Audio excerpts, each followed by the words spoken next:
বললো যে সিংহাসনটা এসেছিল, তো কালকে আমাদের সিংহাসনটা প্রতিষ্ঠা করা হবে, তার জন্য আমরা এখন সিংহাসনটাকে সাজিয়ে নিচ্ছি।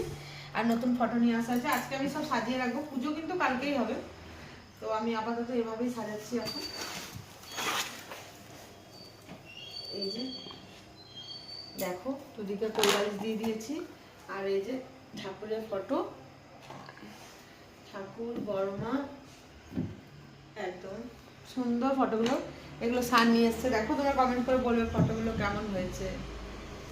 তো আমার বহুত দিনের স্বপ্ন একটা আজকে পূরণ হতে চলেছে। যতক্ষণ ঠাকুরকে প্রতিষ্ঠা না করতে ততক্ষণ আমার ভালো লাগবে না।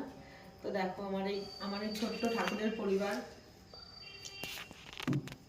তো ইনি হচ্ছেন আমাদের ঠাকুর, ইনি হচ্ছেন আমাদের বড় মা, আর বড় বদ্দা, আর বর্তমান আচার্যদেব।